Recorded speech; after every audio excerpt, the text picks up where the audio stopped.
I used to sell drugs.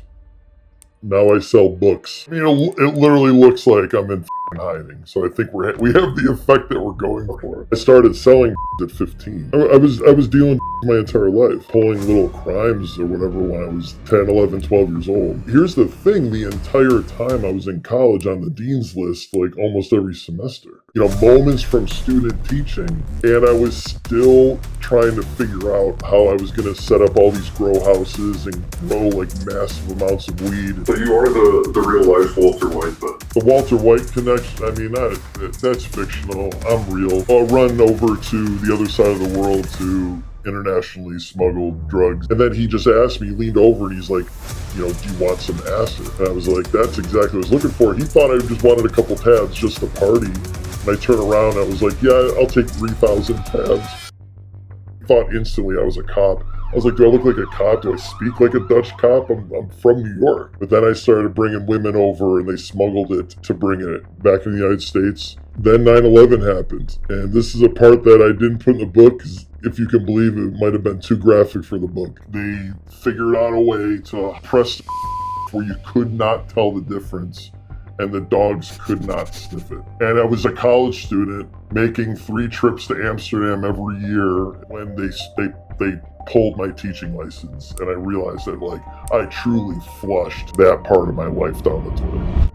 I know like real thugs, like put a shotgun in your face and rob you of your fucking sneakers. And I'm not even gonna say that that was beneath me at any point. I wasn't raised that way. There was a little part in the back of my head. But when you grow up with next to nothing, you don't give a fuck anymore if you're gonna be pulling in thousands of dollars in a day. The lifestyle becomes addicting. Not the drugs, not the booze. It's the fact that you have as much money at your disposal as you want. You're not working anyone's hours. You get as much as you want. Why won't you show your face? That time will come.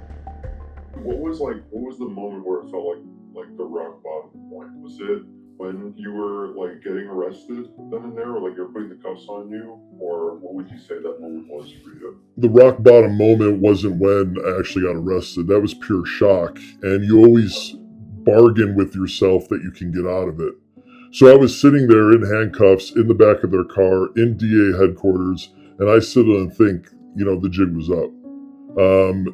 Even when they marched my best friend past me, and I knew that he was going to be, you know, telling him everything, still didn't think it was over.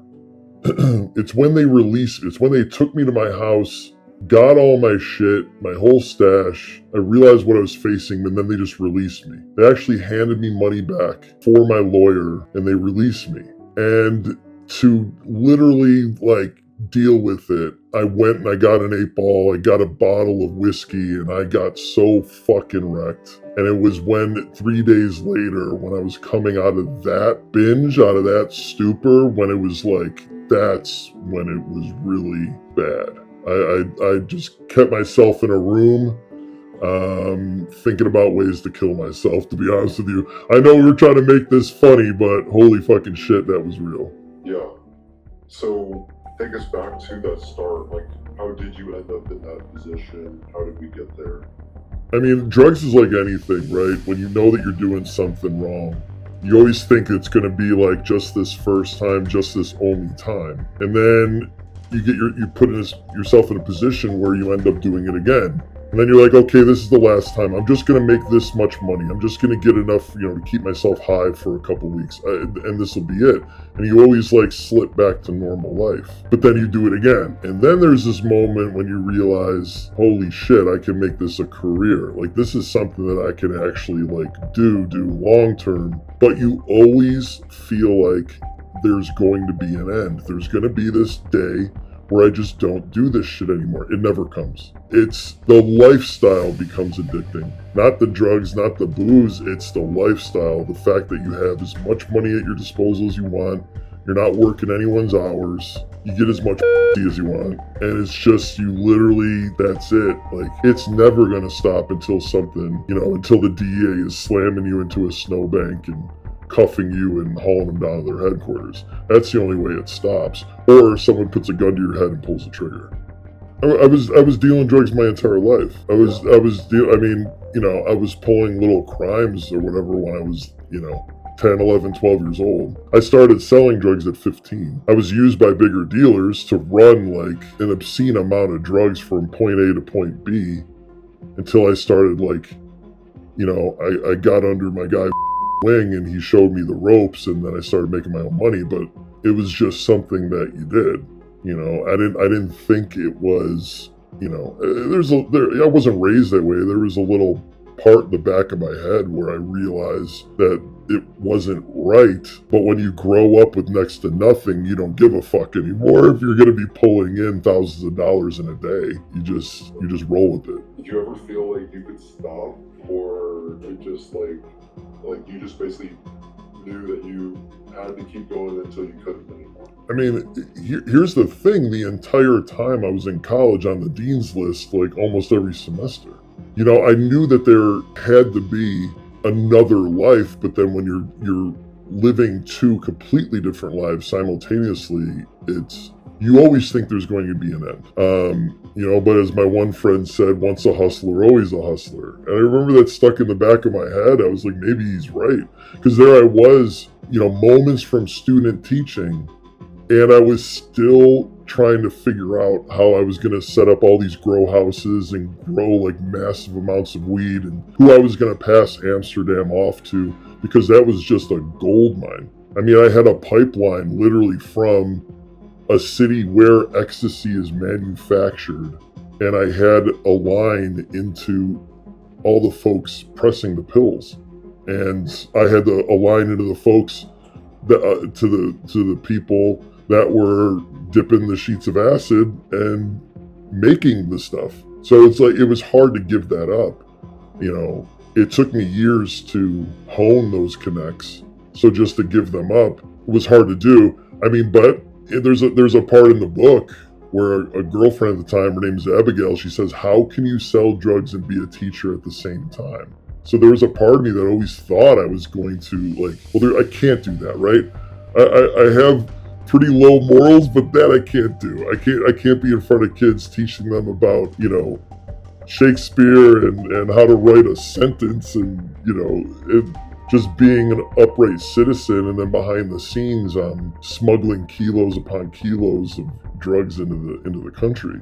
So there was always supposed to be an end, but I was going to set it up where other people I was just going to remove myself from it, and I was going to be, funding it and not touching any of it. And so did I really have a plan to stop?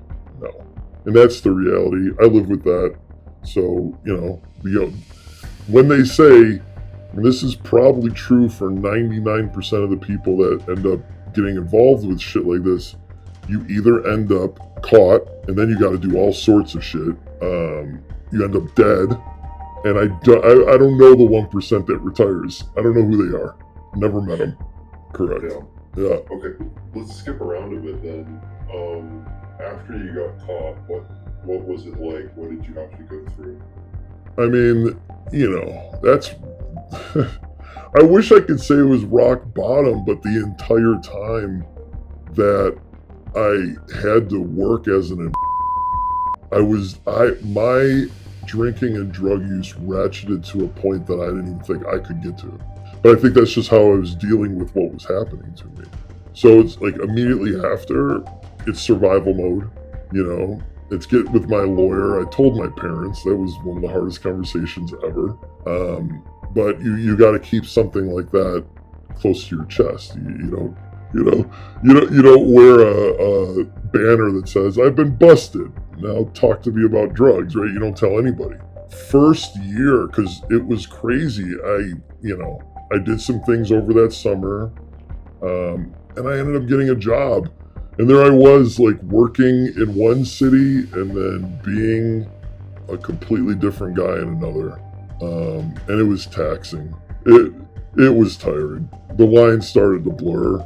Yeah, it And I thought, here's another fucked up part, right? I thought I was going to be in this new city with a new teaching job and just be like, just don't drink, don't use drugs, be this completely different guy. That first weekend I got hammered and I found somebody that had weed and we got high. Like, I found the first teacher that was like me, and there we are. I took off and it literally took 4 days. So, can't really escape it then, huh? Some people do. I don't know if I'm the person that did, because I didn't waste away in jail. I'm not dead, clearly, and I've been sober 10 years. So I don't know. I don't know what that makes me. Well, then let's get to the elephant in the room. You're still around. You aren't dead, and you're not in jail. So why won't you show your face? Well, I'll tell you, my friend off camera, who will remain anonymous, I called my wife and told her that I was shitting bricks, and I was like, did I make a mistake? And she said similar things to what you just said. It was like, this is your life. It's what happened. It's what you did. You're a different person now.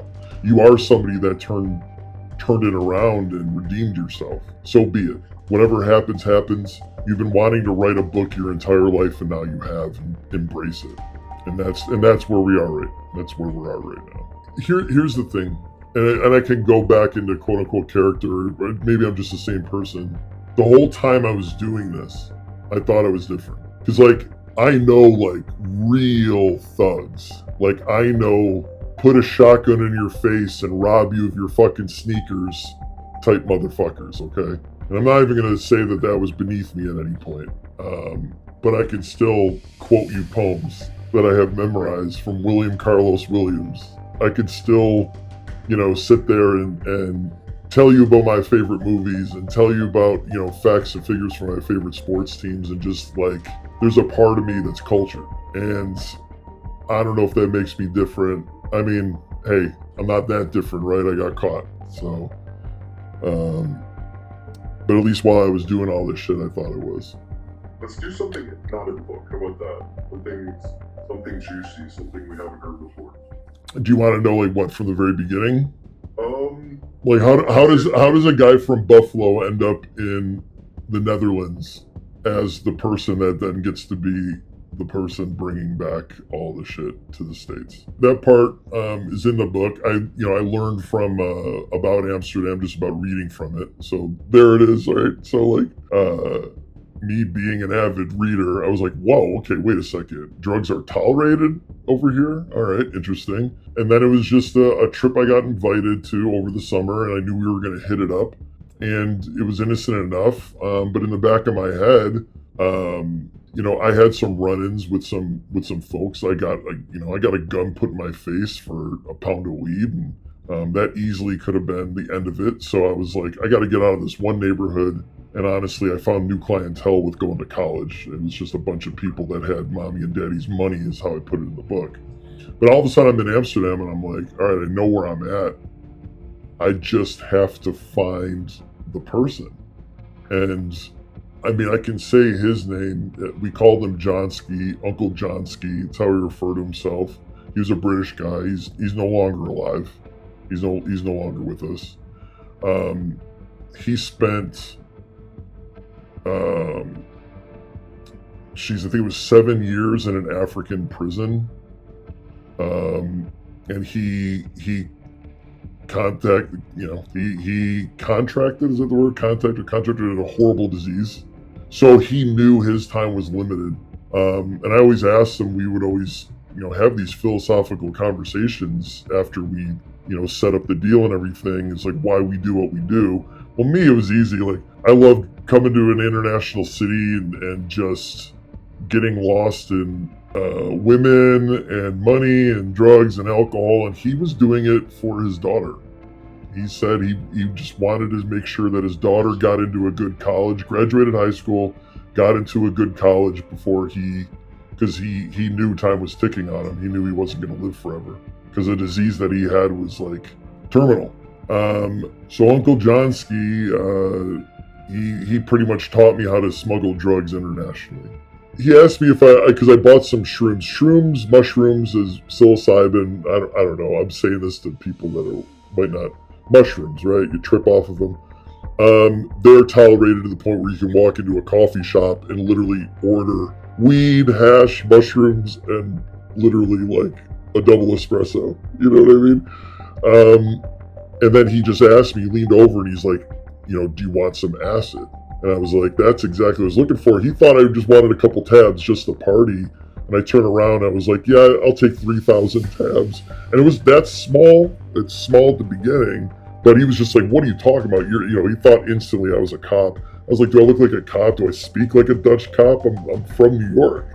I'm an American and I'm looking for a connect. And you just sometimes have to be that brazen.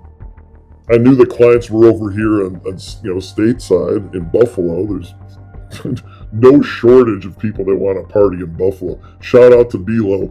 That city knows how to party. So no shortage of people that would buy it.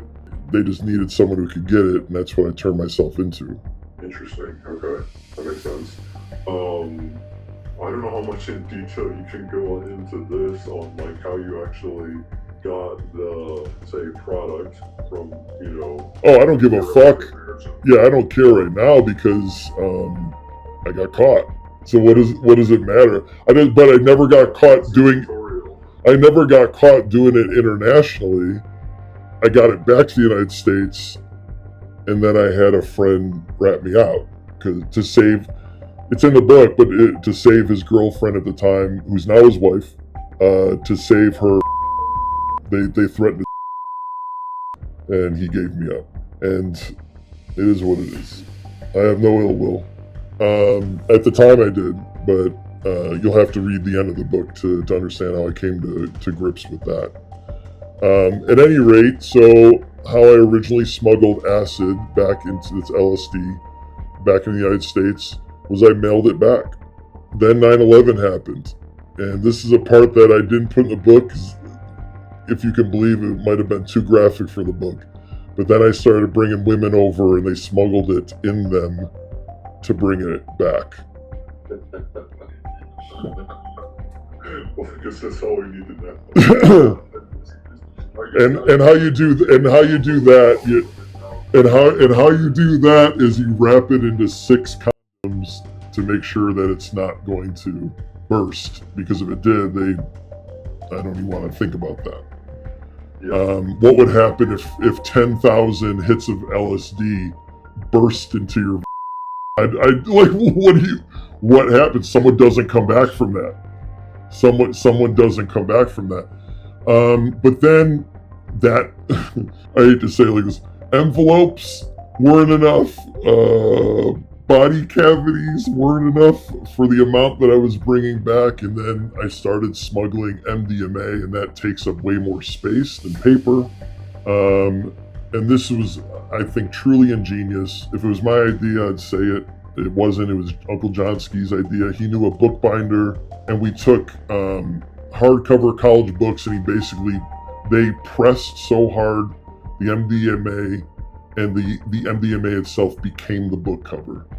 They were like, they figured out a way to hollow out a book cover, put all the drugs in it, pressed it hard enough where you could not tell the difference, and the dogs could not sniff it. And I was a college student making 3 trips to Amsterdam every year, bringing back real thick-ass textbooks, and that's how we got it into the United States. So you are the real-life Walter White, then? I mean, Walter White made his own stuff. The only stuff that I was making, and I did, was weed. I was growing weed hydroponically. Here's the thing, some people will grab an ounce of weed and sell half of it to smoke the other half. I just never did that. I always just figured out, how am I going to scale this up? How am I going to make more? And when I got popped, I had bought a house strictly for growing in it. It was 3 floors, and we were going to turn all 3 floors into a grow house. So, was I going to buy it? No, I was going to make it myself. The Walter White connection, I mean, that's fictional. I'm real. I want to be clear, I did not, and maybe that's God if you believe in that shit, I believe in the universe, pulling you and pushing you in the right direction. I got busted a few weeks before student teaching. So when I was teaching, I was not selling dope because I had already been caught. So I was giving information to then continue being a student teacher and then an actual teacher. But I was a teacher for almost 6 years, and then life comes crumbling down. That you talk about rock bottom. There's another one. Yo, guys, I've probably had about fucking 24 rock bottoms in my life. I don't even know how I'm still sitting here, to be honest with you. But another one was when they pulled my teaching license, and I realized that like I truly flushed that part of my life down the toilet. And that was another like, what the fuck did you do? Right. Yeah. But Walter White was technically what in the show he was a science teacher and cooking meth in mass quantities at the same time. I mean, sure. From that perspective, do you think like was any of your other career at all tied to what you did in the background? I mean, I know we're still talking with Walter. Like his was chemistry and is very connected to what he did. Was the life that you lived on the outside at all like interconnected with that, or is it completely separate? Are you talking about my life as a teacher, my life as a drug smuggler that got caught? Teacher, like did anything you taught or learned in there have anything to do with like what you did as a dealer, or completely separate? Are you asking like do the two worlds ever collide? They did, and you'll have to read the fucking book to find out how. I don't, because there's some people that might just be like horrified. I ain't gonna lie to you. I don't know if you realize what you guys signed on to. There are parts of this book that are horrifying. Did the worlds ever collide, right? Yeah. My next door neighbor was a coke dealer. This is when I was no longer a dealer. I was just a coke head to a massive degree. And she just so happened to also work with one of my former students. And she had just graduated and she knew everybody. And there I was going in there buying a massive amount of cocaine for the weekend. And one of my former students witnessed that. And it did not take long for that rumor to make it back to the school. And there I was teaching a lesson in the middle of January, and I had a cold, and my voice was raspy, and I was sitting there, and I coughed a little bit, and the one girl who I thought I had a pretty good teacher-student relationship with, she liked my classes before that, she said, "Shouldn't do coke, Mr. J," and that was horrifying. But you'll have to read the book for the rest of that story. What were the points, or what was it that like actually changed in you? Like something changed inside of you to want to actually do something different, do something better? Because you say when you got turned in, for example, that wasn't rock bottom for you. Why was that the case? It was just, I mean, when you use the term rock bottom in the pantheon of AA and Narcotics Anonymous and all that, that means the moment you truly decide not to use anymore, and then you get a very long stretch of sobriety, right? You would think getting busted would be that for me, like getting caught with a half kilo of Molly, of MDMA, which is a massive amount of it, by the way. You would think that would be it, but that just seemed to escalate things. And I was getting high and getting drunk just to deal with the fact of, that I had to get myself out of the trouble, doing some things I wasn't too pleased with doing. But what got me out of every time I was in a deep, dark place, it was family. It was my dad, it was my 3 brothers, it was my mom. Like, I have such a great support system and a great family, and that's why they're just baffled. None of them are like me. None of them delved into stuff like this at all. So just don't even know how I took it this far. Certainly wasn't raised that way. But as far as like getting out of, those deep dark holes that we find ourselves in life, I had to rely on family. My dad specifically. Like when I got popped and I was gonna quit school. Or there I was right before student teaching, and I was telling this story before, like got popped and it was surreal. And I ended up getting like an 8-ball and a bottle of whiskey and just partying all weekend. But then that runs out and the reality is still there. And I'm buried in a spare bedroom and didn't leave it for almost 3 days. He finally came in and was just like, what are you gonna do?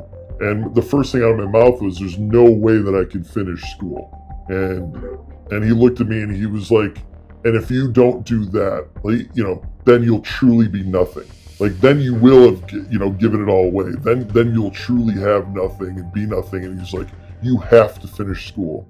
And I had no idea how important that was. Like, when you're panicking, when you're caught, when you're cornered, you think like, you're just not thinking rationally. And I had to have other people thinking rationally for me. And luckily, my old man saved me in that regard. Holy shit. So maybe it wasn't as much about like something changing in you as much as like you're kind of in this position with your back up against the wall, and now you have to actually like not take for granted these gifts of people that are around you. And so like maybe the change was finally listening to some of the good things that are actually around you. 100%. I mean, how I got sober, and I'm sober to this day, after all this shit you're going to read about in the book, is my wife. Her name is Hope in the book, and that name is apropos. She gave me hope. She was on a trip to Hawaii. I had another 3-day hangover. And by the time you get to the 3rd day and you think you're going to die because your insides are just rotten out, you drank too much, you snorted too much, you did too much. I woke up and she wasn't there, and the reality was, if I keep going like this, she's going to be gone for real.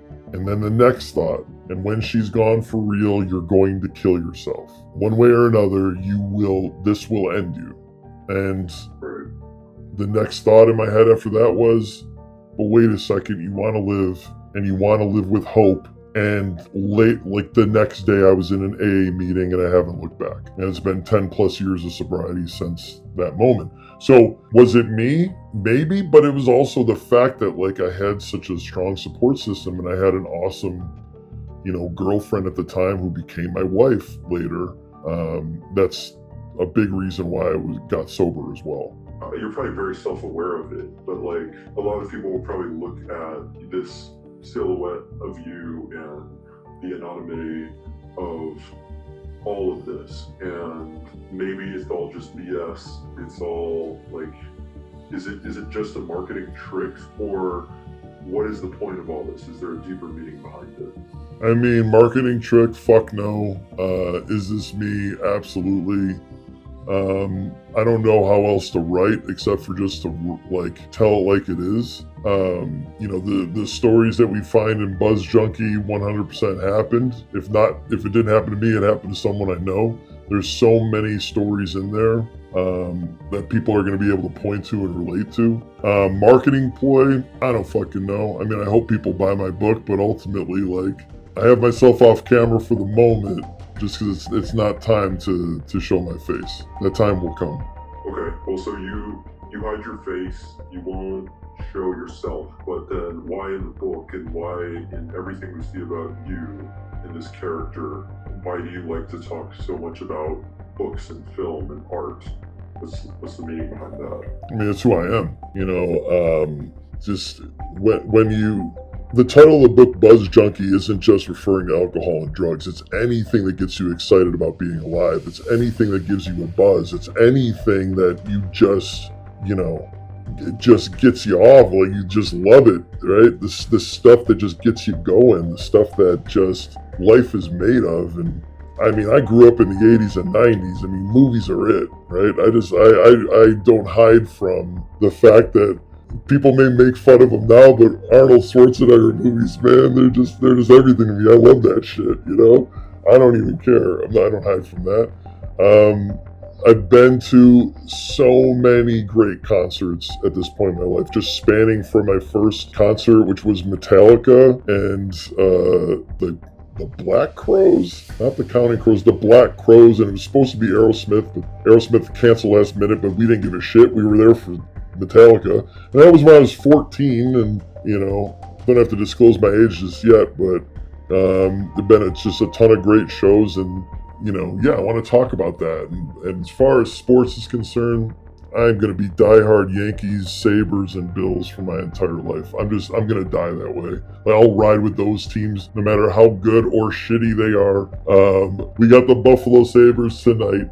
It's the draft. It's in Buffalo. I would have been there if it wasn't for us filming stuff for Buzz Junky. That's how much I care about Buzz Junky in the book and getting stuff out there. I'm missing a once in a lifetime being at the NHL draft, but so be it. And books is everything. I mean, when I picked up the first, my friend handed me On the Road by Jack Kerouac. I'm not comparing myself to him.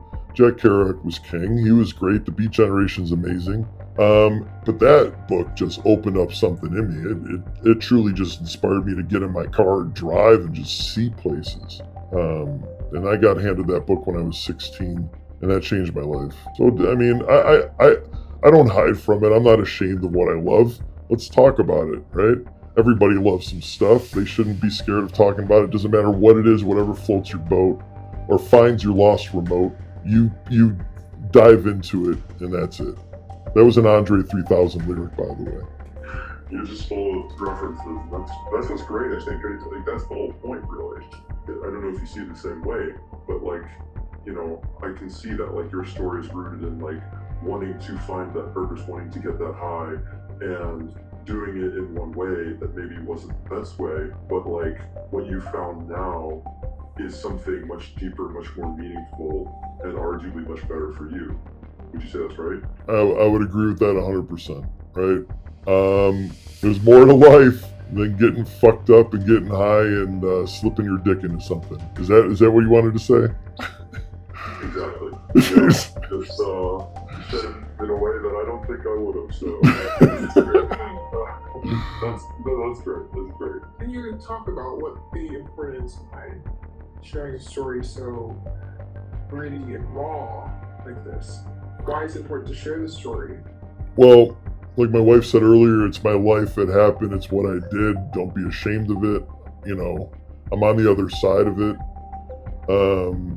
There is a very soft and caring side to me, no matter how devious I was on one hand. I want the people I love and care about to just do great things. I've met some haters in my life that they pretend that they're your rooting for you to your face, but they're slowly plotting your demise behind the scenes. And I loathe people like that. I'm not that. I want everybody. I don't get jealous of people because I have my own shit. I actually talk about that in the book. I had a boss that I was very jealous of, and the company that he started and the things that he accomplished. And part of getting sober was realizing that it wasn't him that I was hating, it was me. It was me being stuck in a part in life, me not accomplishing what I wanted to accomplish. And that's truly what I was hating, and you just project it onto someone else. And when you realize that, you know, you get to the other side of that, man, you just want to lift up everybody around you. You want everybody around you to do great things. And that's where I'm at. But even when I was a drug dealer, I remember this one time I was pumping gas, getting my car, and I went in, you know, just to grab, I don't even know what it was, something to drink and a candy bar or some shit. And these two kids came in on rollerblades, and were gonna skate around the store to like get their 2 liters of pop and their candy and everything. And the store manager was such a dick. I mean, I'm saying, like, you could tell the kids you're not allowed to rollerblade in the store, you know, in the 7-Eleven or whatever, but this guy was like such a dick. And these kids were just like whatever, so they rollerbladed out of the store with nothing. So what did I do? I bought half the fucking store for those kids because I just had a pocket of like about, I don't even know what it was, $4,000 that I just made, taking 10 pounds from one house, driving it 18 minutes to another, and making $4,000 off of it. And then I just happened to be in the store moments later, and that happened. And I was just like, I bought these. They're probably still drinking that fucking pop and eating that candy that I bought them a couple decades ago. That's how much I bought. And it was just like, you see stuff like that. And I've always been someone that just like can never be quiet when some bullshit is happening. I just always gotta call it out. I don't know. Blessing and a curse. I'm not a total fucking dick, right? There's a lot of misconceptions about people that have, more like criminal backgrounds or who've had like rough upbringings. Can you talk a little bit about what are some of the things that people who, they come across your story, they wouldn't expect about you?